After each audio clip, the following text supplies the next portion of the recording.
Welcome to Slice of Lyme, a podcast by and for Lyme warriors, where we share truth, resilience, and hope, one episode at a time. We are not doctors, and this is not medical advice, just real stories and what's worked for us on our own journeys. Today's episode is brought to you by Tickmit. This eco-friendly and non-toxic reusable glove helps to find and remove loose ticks from pets and yourself. If you're hiking, walking, or just hanging out outside, Tickmit is a must. Use code SLICE, S-L-I-C-E, for 10% off. Welcome back to Slice of Lyme. Thanks for joining us. I'm Abby, your host today, joined by Chrissy, who is the co-host, and Amy, our guest. Amy is from Michigan.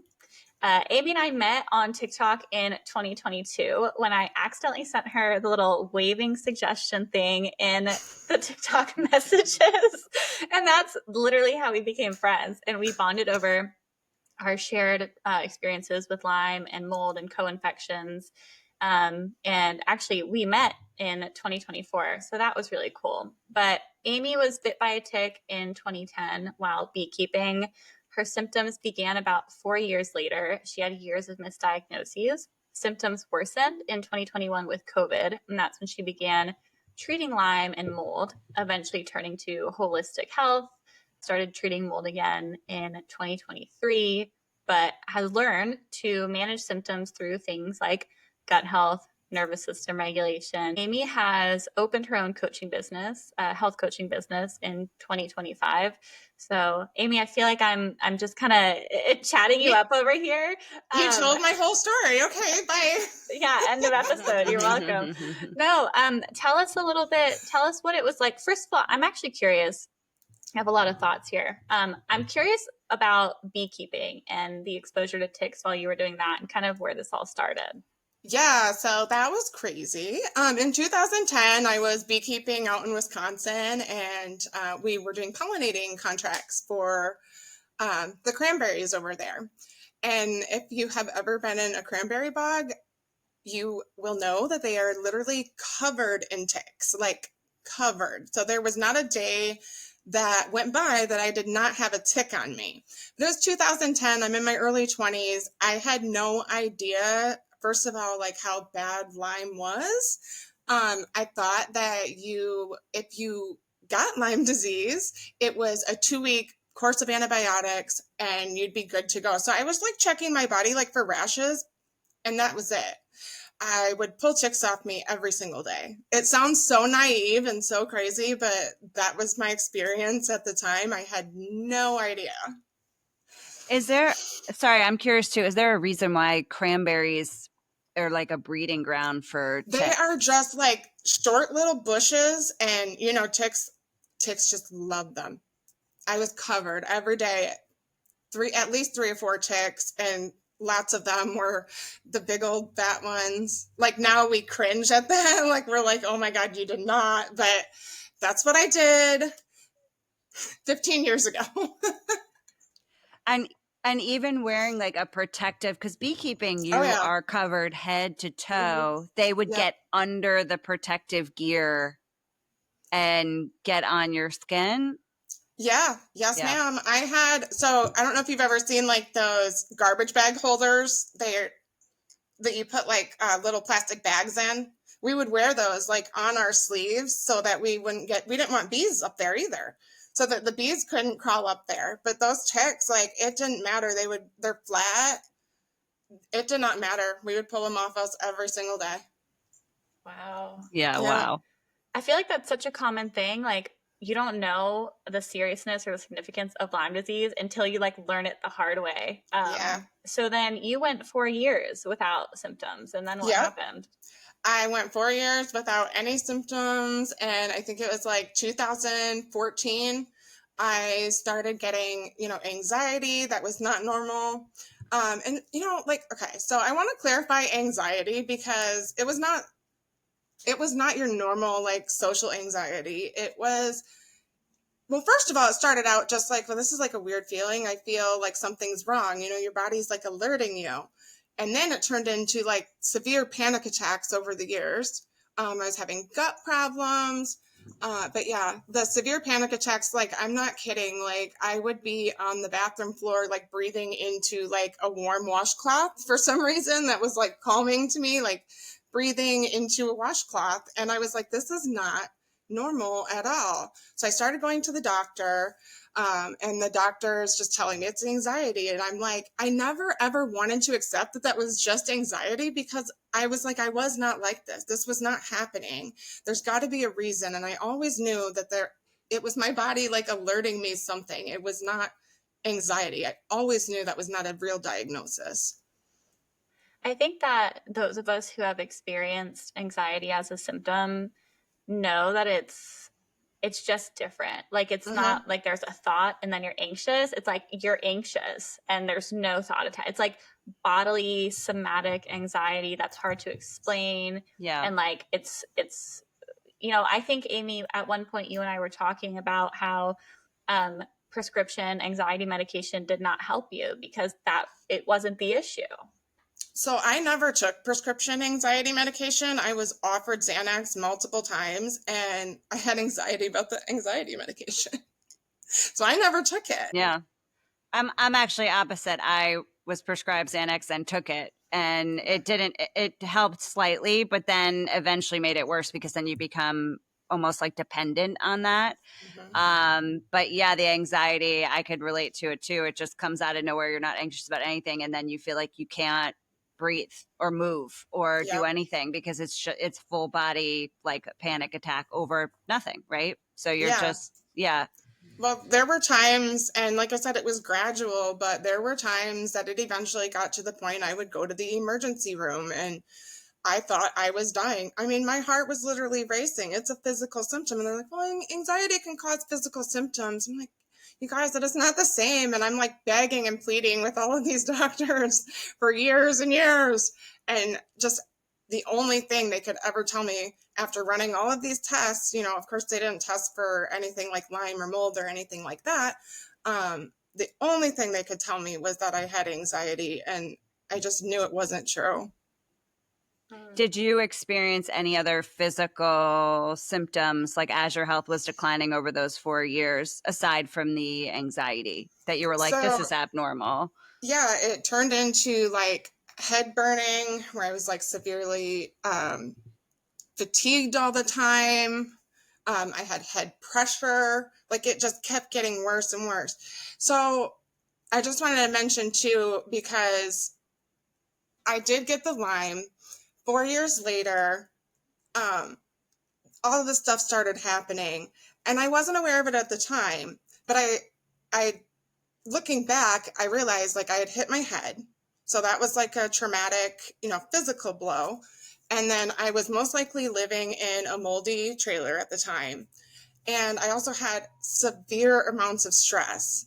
So I know, like, from what I know now, I could have lived with Lyme in my body for all of those years with no problem if it hadn't been for, I'm sure you guys have heard of this, but they call it like a perfect storm. For all of those things to happen at the same time, that's why I got sick. I was treating my body like shit. I had a horrible diet. I was drinking all the time. I was angry all the time. I was stressed out.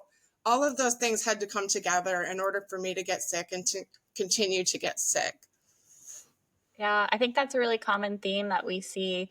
And I had a doctor tell me one time that it's like Lyme invites all of its friends to the party. And it's like, it's not a party I want to host, but thank you.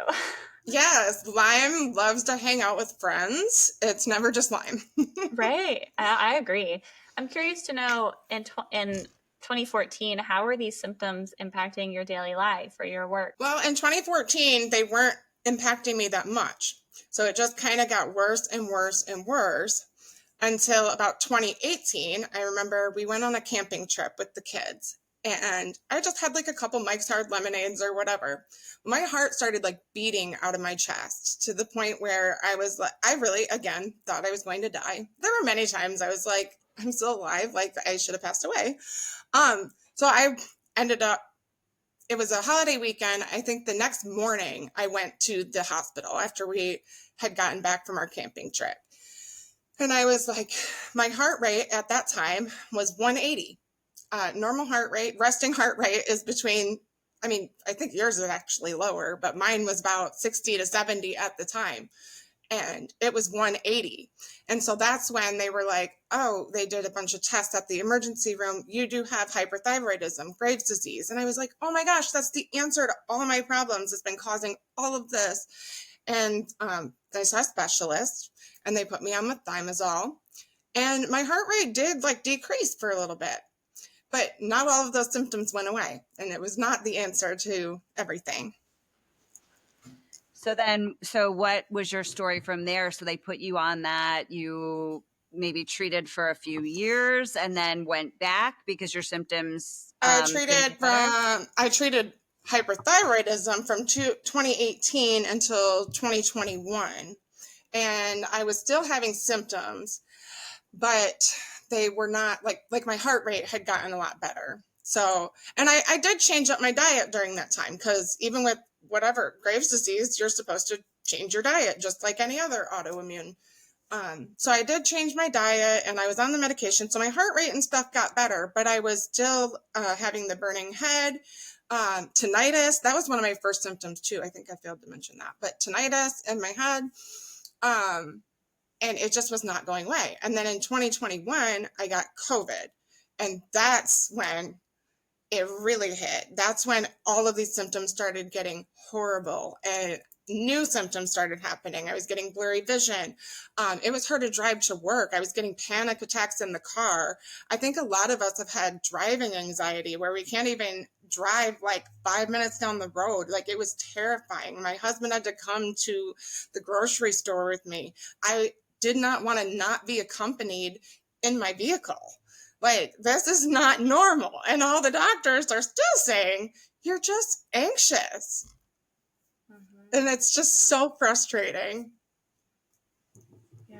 I think that's something like we see, I mean, at least I hear about when I talk to other people with Lyme, is like this like symptom started and then I had some sort of treatment that like plateaued them, but it wasn't actually the correct treatment. So then they got worse again. And then I got some other treatment that didn't actually address the Lyme. And so like I plateaued, and then it's just like this. Yep. And then it reaches this point where it's like, eventually I'm diagnosed with Lyme.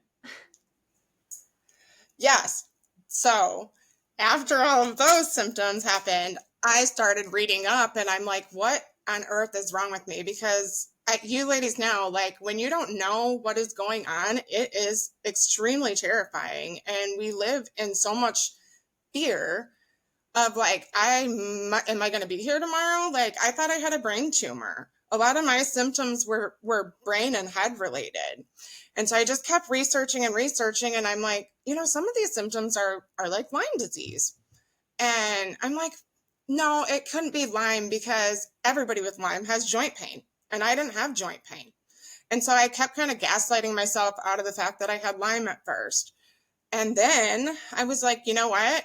I've been tested for everything else, so I'm going to mention it. So I started asking some of my doctors at the time if they would test it, and they literally thought I was crazy. And they were like, no, like, have you been bit by a tick recently? Then no. I mean, the standard protocol, if you get bit by a tick right now, is literally 1 dose of doxycycline. And they think that is the answer. Like, it's going to go away. That's what they did to my mom. And so it's just, nobody wanted to test for Lyme because that's what their understanding of it is, because they've read for 15 minutes in their college classes. And that's all the understanding that Western medicine has about Lyme disease, is whatever they read about it for a few minutes, unless you're a Lyme literate doctor.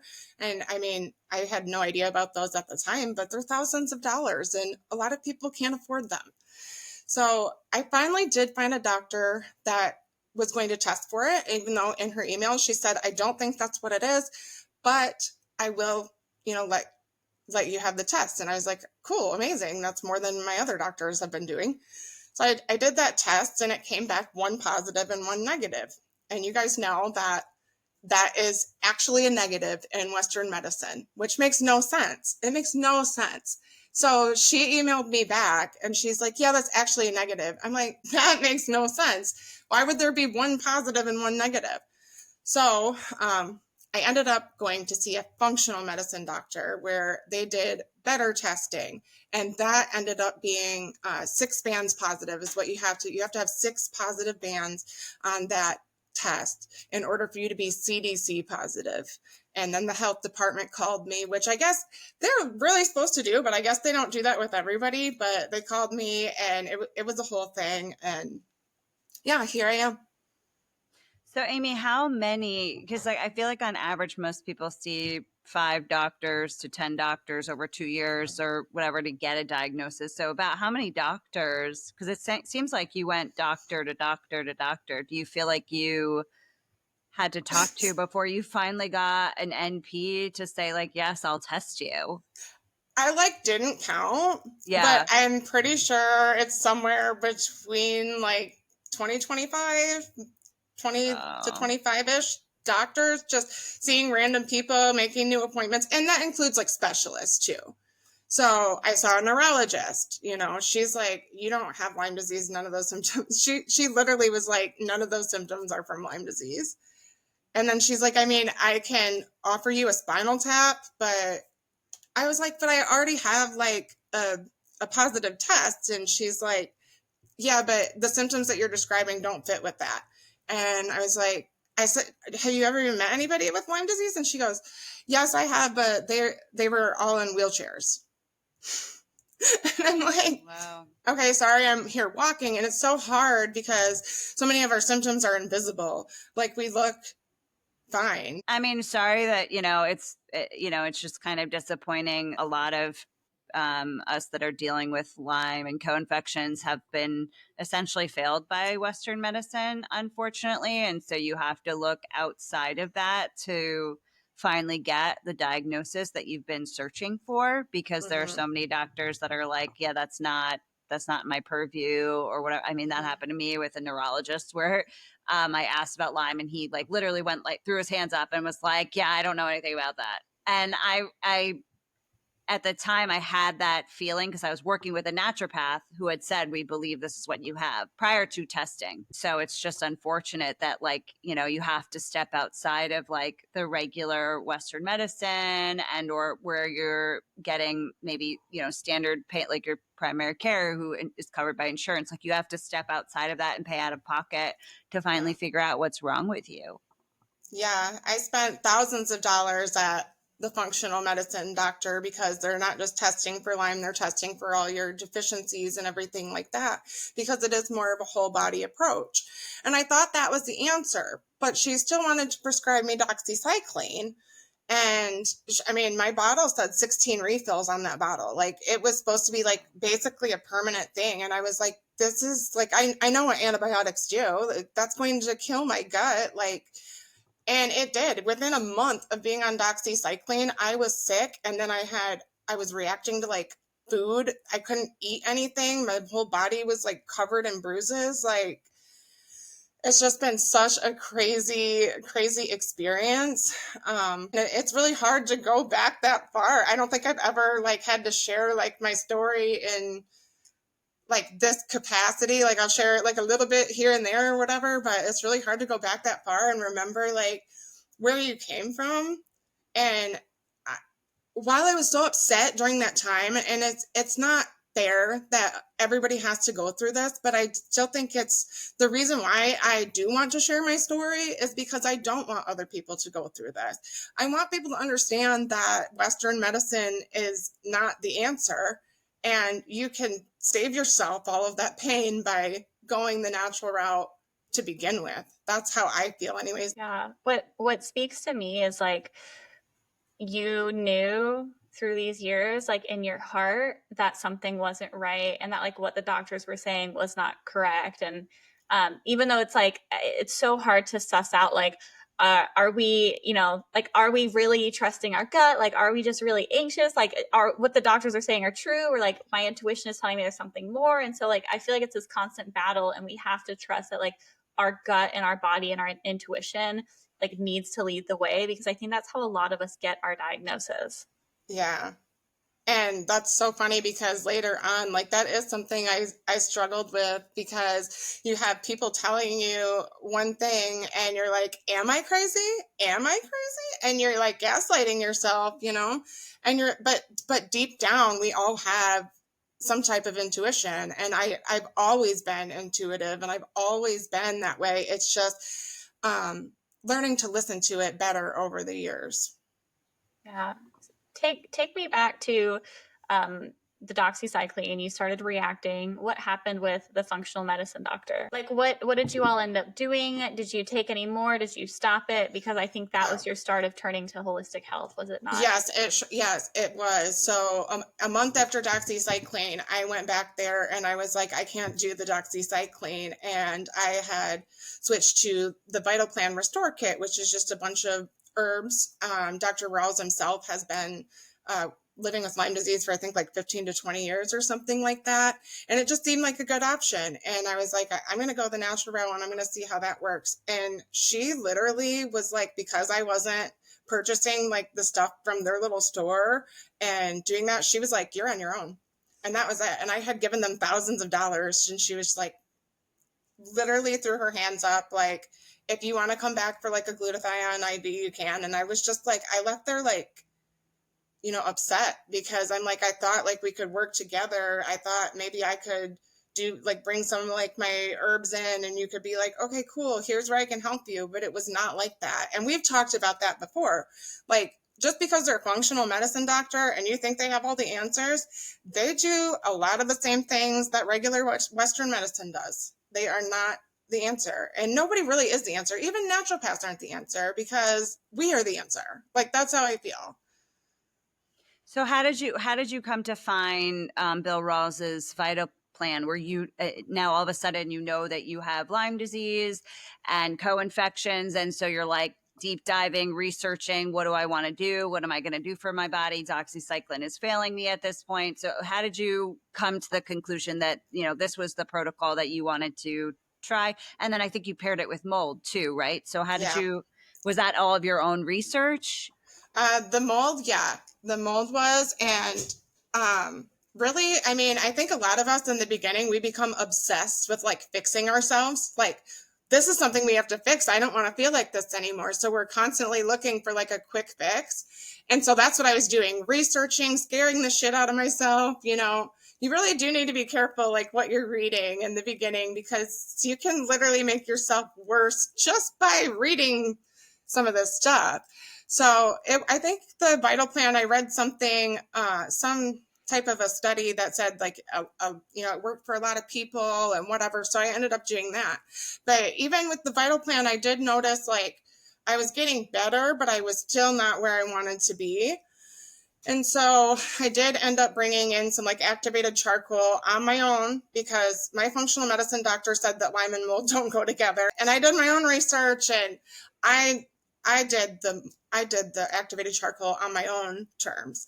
Okay, so then a couple years later, even though I was feeling better, but I wasn't right where I needed to be, I started getting worse again. I started getting like heart palpitations at night. My anxiety started coming back, because my anxiety had gotten better for a while. Panic attacks, just like this general unwell feeling. You ever feel like, you just don't feel like yourself? Like, there's no way to explain it other than I just don't feel good.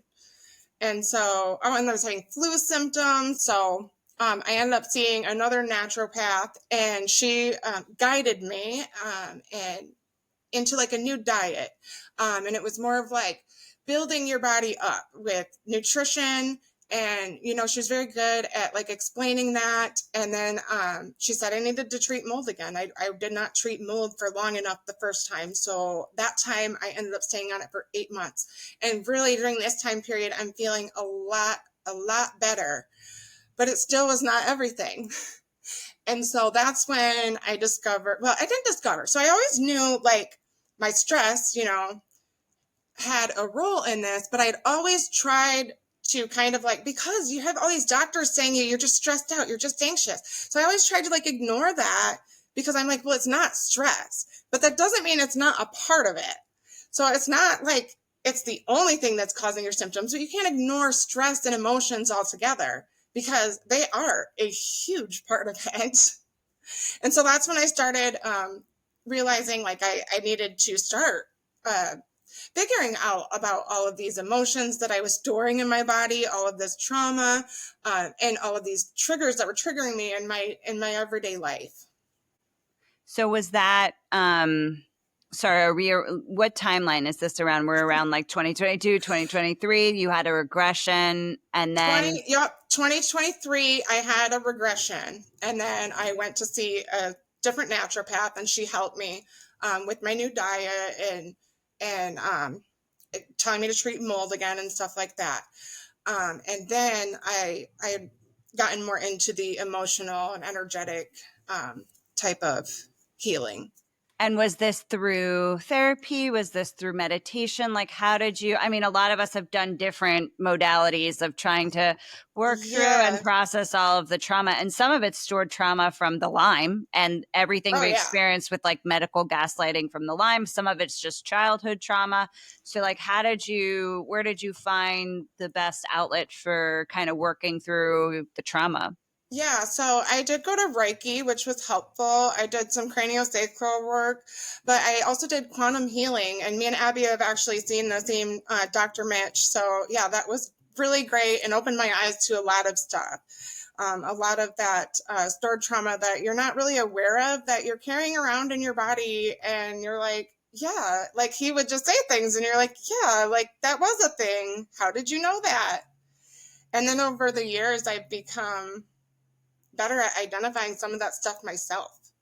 You know, like these people that we see, they're just guides. Like we are self-healers, but I'm so grateful for everybody. I'm even going back, I'm even grateful for the doctors that pissed me off.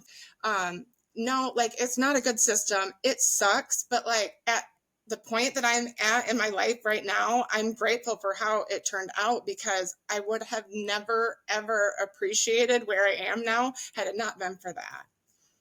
Or at least you could tell your story to help other people to say like, listen, if 25 doctors fail you, don't give up. Like there is a light at the end of the tunnel. And, you know, that happens to all of us where, you know, we all have gotten dismissed. And that doesn't mean that you just, you know, lay down and just accept it. It means just keep fighting. But so sorry, I know the two of you have worked on quantum healing. Can you just give for me and the viewers maybe a tidbit on quantum healing in case anyone is interested in looking into that for their trauma? Good luck. I'll let Abby talk about it. Oh no, I think quantum healing. I don't know. It's so hard to explain. Dr. Mitch does it remotely. He what like kind of like connects with you at a distance. And he just kind of helps you identify areas in your body that stored trauma. And so like there would be like, I don't know, I'm just gonna make something up, right? Like in your head, like, you know, maybe age 7 Abby is still struggling or still holding on to like anger, and that anger comes from, you know, like your mom's mom, like whatever, like it's like he identifies the emotion and can help you figure out kind of like at what ages it resonates with and kind of where it might come from. And then you do work to release it. And as I'm rambling right now, I don't know if it makes sense. Dr. Mitch was amazing. And I remember me and Amy like exchanging texts and like insights and whatever. We would have appointments like in the same week. And we would be like, oh my gosh, this was so helpful, or this was so good. It's a type of distance healing, I guess is the best way to summarize it. But he can energetically read your body. Yeah, like he's intuitive. He's an intuitive healer. And so, yeah, some of that, like she was saying, it's like generational trauma. It's stuff that we're not aware of or memories that we've suppressed. And so what she was saying was like the different body parts is like, say like you have a sore throat or something. Like, honestly, a lot of these symptoms really can be related to you from storing those emotions like in your throat. So say you wanted to say something, someone upset you and you wanted to tell them to fuck off. and you didn't. How does that feel, Abby? Why? It never feels good. It never feels good. And it does. You hold on to it. When you're not owning your truth, you hold on to it. Yeah. I didn't mean to call you out because like we do it all the time. Like, should I have said something? And, you know, there's a time and a place and a way to say things. But I have realized over the years that speaking your truth is so important, and it doesn't matter what other people say. Like, really, I mean, by you speaking your truth and you being an authentic person, you are helping other people feel okay to do that themselves. Yeah. And I think that the quantum healing really helps you kind of release some of those things you hold on to, right? Like we could say like generational trauma, but even like maybe I'm just carrying the weight of not telling somebody how I really felt yesterday. And like, I need to let that go too. Yes. And so like at the beginning of a session, at least with Dr. Mitch, he would be like, you know, what are your symptoms today? How are you feeling or whatever? And we will explain that. And then he will come up with whatever he feels intuitively that could be causing those things. And oftentimes it will bring on tears, and it will bring on like emotions that needed released. And by the end, you're usually feeling like a weight lifted, right? Yeah, 100%. Yeah. And so I remember that we were kind of doing that back and forth around this time period. And then at some point, I think in 2024, but I may have the year wrong. 2024, maybe start of 2025. I think it was the start of 25. Sorry. You then started talking about opening your own coaching business, health coaching business, which you since have done. So how did you come from kind of tuning in to yourself through like energy healing and releasing trauma and stored emotions to then feeling maybe pulled to open that business and to help others? Yeah, I have just always felt like I did not go through this just for me. There was a reason, and sometimes it's really hard for me to share my story because I'm like, well, people don't really care about this. But I just ended up just being like, you know what? The right people that need to hear it will hear it. And if they don't, they can just tune out. The people that need to hear it will be there. And, you know, I just know that this happened to me for a reason. And I've learned a lot from myself. And I want to share that with everybody else that wants it, because I have to be invited because I'm a projector. Human design. I feel like that's another thing that was super impactful for you. It's still something that's hard for me to wrap my head around, but we do talk about it quite often. I think when I reach out and I'm struggling, and we talk about human design and how it's so helpful. Yeah. Should we explain that to the audience or is that we're going down a big I think that's a whole separate podcast, but I can sum it up. It does have to do with like when and where you were born. That's something that happened to me randomly. Like I'm telling you, over the years, things have just happened to me. And like, you don't think about it when you're going through it, but then you look back and you're like, holy crap, it was magic. Like, my friend, Caitlin, is the one who introduced me to human design. And she was just a random person who came in my store and was like, you don't know what energy do you? Like, and she just came in. And then when she left, she said it was 2:22 on the clock. And like all of these little signs from the universe, like there was a reason she came into my life, because human design has impacted me so much and showed me how to use my energy, because I was giving too much of my energy away, and like understanding how other people's energies work and how we can interact with each other, and just so many things. It's helped my relationship. But yeah, it's all about energy and your type of energy, what your purpose is here in this universe, and learning how to work with that. So yeah. So Amy, so it sounds like there's a diagnosis and there's a treatment protocol. So it's the supplements and it's the diet change, but there's also this spiritual element and trauma therapy that is all kind of tied together. And that kind of puts this like pretty bow, let's just say, on the package of healing. I don't know about pretty, but or a messy bow on It's the package, a bow, to kind of get you to this next level where you feel like, you know, you've made it through the hump of chronic illness. You're functioning, functioning in society, and, working and starting your own business, and now able to help others and put your life out there also to help others. So it kind of seems like that's the trifecta, which was like the regimen, the diet, and then the spiritual healing. Yeah, for me, I mean, and a lot of this has literally just been about like surrendering for me, like not trying to control any of that. So, like eliminating that list altogether. You know what I'm saying? Like, yeah, I did do all of this, and it's really hard. Like when someone asks you, "What did you do?" Like you could listen to my whole podcast, but you can't do it the same way because it's also personal. You know what I mean?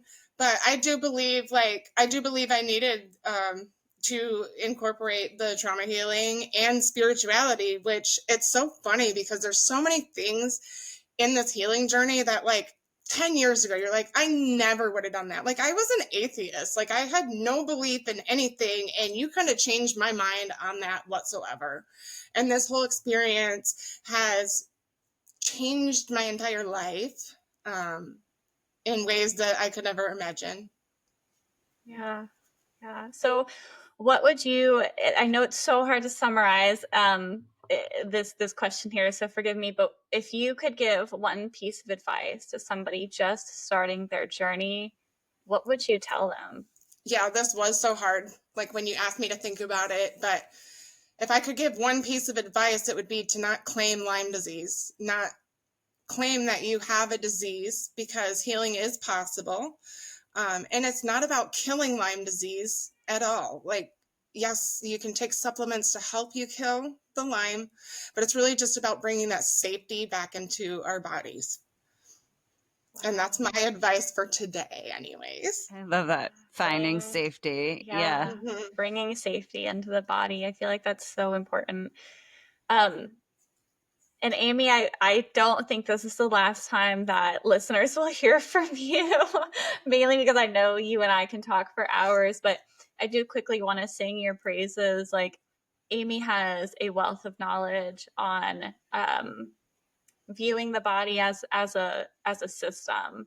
And again, right, like looking at gut health and nervous system regulation and stress management and telling people when to fuck off, when they need to just do so, and eating and sleeping and, taking all the supplements and building your body up through, what you're doing and consuming and the habits and whatever, right? Like you just have such a wealth of knowledge. And I think it's so important. I know that many times, Amy, you have guided me when I have felt lost and have helped me see things that doctors have not helped me see, because it's very much like the peer-to-peer support is unmatched. Like, yeah.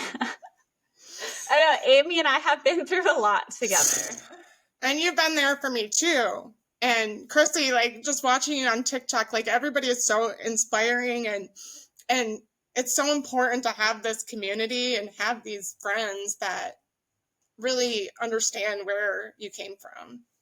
Yes. I think it just, again, it speaks volumes on the peer-to-peer support, like finding people who are going through similar journeys, who you just deeply connect with, who can be there for you day in and day out. And literally, Amy, sometimes with us, it is a day in and day out, like an every single day conversation.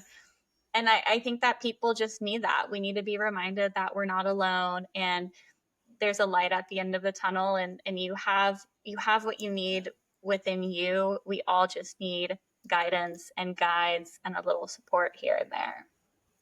Oh my gosh, just the way you said that, because when I met you, we went down the tunnel in Virginia. Like that's what we did. And there was a light at the end. And listen, I'm scared of that tunnel, right? Like it's a mile-long tunnel, and it's like, is it going to like, what if there's a random earthquake? That's like, like it's a scary tunnel, but that's a great metaphor because we did walk through that dark tunnel together.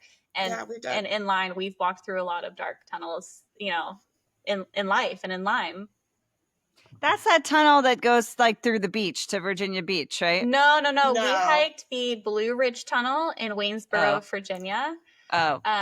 It's an easy hike, but it is, I love it. It's just every time we get into the middle of it, I'm like, I'm half a mile from either side. Like, what if something happened? It's mentally, it's challenging. And so, but I think it's just a great metaphor for a lot of what we've been through, a lot of what we've walk through with each other. Like, there is that light at the end of the tunnel, even if the walk through the tunnel feels intimidating or scary. I literally didn't even think about that until you said that. That is so amazing. Yeah.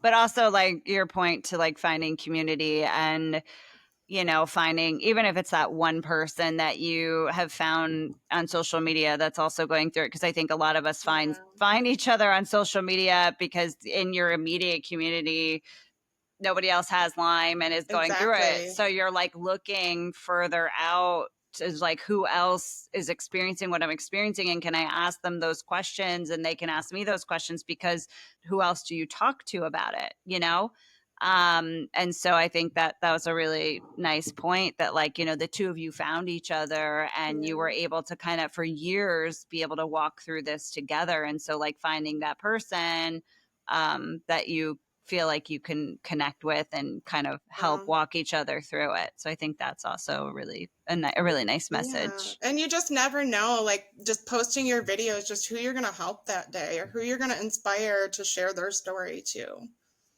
Amy, where can people find you on social media if they're interested in following your journey or health coaching or any of the above? So on TikTok, I am healing and feeling _Amy. I believe that I said that right because I changed my name. And then on Facebook, I'm Whole Again Health and Wellness. Okay. All right. Well, it has been a pleasure having you. I would say a pleasure chatting with you, but we chat all the time. It's been a pleasure seeing you on the podcast today. And to our listeners, please check out Amy's page. I think that she's a huge inspiration. She's been a huge help for me. She's got a lot of resources and, again, a wealth of knowledge. But we thank you all for listening, and we will include your social media handles in our show note captions. If you feel called, reach out. If you do not, no worries. That's right. All right. Thank you so much. Thank you for tuning in to Slice of Lyme. We're here to remind you, you're not alone. Your story matters, and healing is possible. Now be sure to subscribe on YouTube, Spotify, Apple, or wherever you get your podcast. We'd love to hear from you, so send us your questions, stories, or topic suggestions by sliding into our DMs or emailing us at sliceoflimepodcast@gmail.com. Until next time, rest when you need to, speak your truth, and keep showing up for yourself.